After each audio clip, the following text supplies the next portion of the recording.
Meanwhile, Donald Trump hailing his pick for Secretary of Defense as the best choice to lead the United States in the war against terror. So what do combat veterans think about Mad Dog Mattis, and what do they want to see from the next commander-in-chief? Former Navy SEAL Eli Crane joins us now to answer that question. Good morning. Sir. Thanks for having me here. Thank you for Whose boss your was service. once, great to see you. Yeah. Chris Kyle, American sniper. So what do you make of some on the left are saying, oh, Donald Trump's got 3 generals already, he might have more, way too much military in there? I think it's a good sign. Actually, I think it's a sign that Donald Trump's not interested in bringing on yes men or politicians.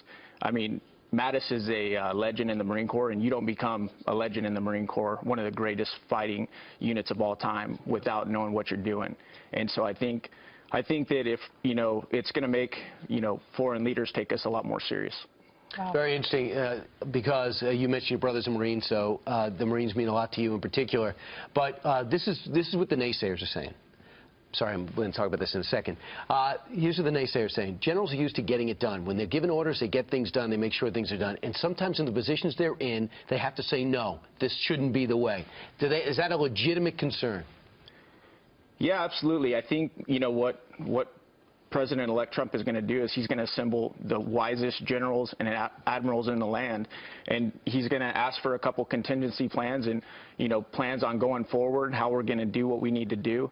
And one of the favorite things that I've seen Donald Trump do so far is not discuss the plans that he's going to execute with the media or anybody else. And I think that's a sign right there that, he's ready to take this position. Some critics have said, you have a bunch of military men in there, they just take us to war faster than the average person. But when you look at, for instance, Colin Powell, when he was in the George Bush administration, he was one of the most conservative, most cautious guy on the cabinet.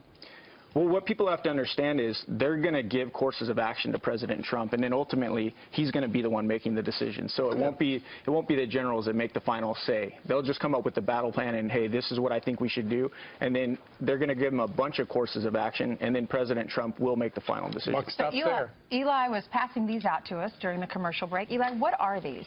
So these are some of our famous bottle breachers. What's so a bottle basically breacher? We're making bottle opening great again, but yeah, so these are 50 cal dummy rounds, and what they do is they breach your beer, they open your beer, and it's a bottle opener. It is. You came up with this when you were actually in the service because you knew where you were getting at and you needed something to do, so you took a 50 caliber round, and what'd you do with it? We just I actually took a Dremel tool for the first one, and I took it and I started cutting on it, and I spray painted it. I put some polish on it and a sticker on it, and I took it to work, and all my buddies loved it. Well, and from that, it worked, right? It opened up the bottle first. Absolutely, and they freaked out. Show us how it works. There's a bottle right there. So basically, all you do is you take your beer, you put the pry tooth underneath the cap. I saw this on Shark Tank. I know how it works. Yeah. So Shark Tank was a great experience for us, and we actually managed to land 2 investors, Mark Cuban and Kevin O'Leary. That's right. If you missed that, that's John Sampson, who earlier took He stole all the candy, gifts, now he's now got he's the beer. stealing the alcohol. Here's that scene from Shark Tank.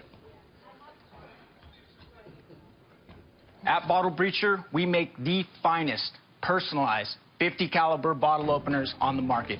You might be asking yourself, why would anybody want a 50 caliber bottle opener? Short answer is, they're awesome.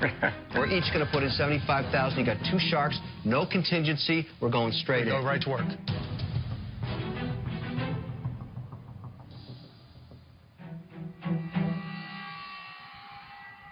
Mr. Cuban, Mr. Wonderful, you guys are awesome! There you are with your wife. All right. In What have addition, they done for you? So they've done a lot for us. They've opened doors that we would have had a really difficult time getting into on our own, and they've just really helped us make connections that would have been difficult. Okay, so now it's not just a bottle opener. Now it's also a wine opener? Yeah, we have a wine opener. Brian's I believe got it right here. Right here.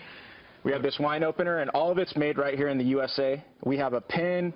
We have whiskey bullets down What here. does Brian have? A grenade. This is a live grenade. Oops, wrong collection. Right, we call that the Freedom Frag. So that's our newest product. And that just went live this last week, and it sold out within like 6 hours. When you say went live.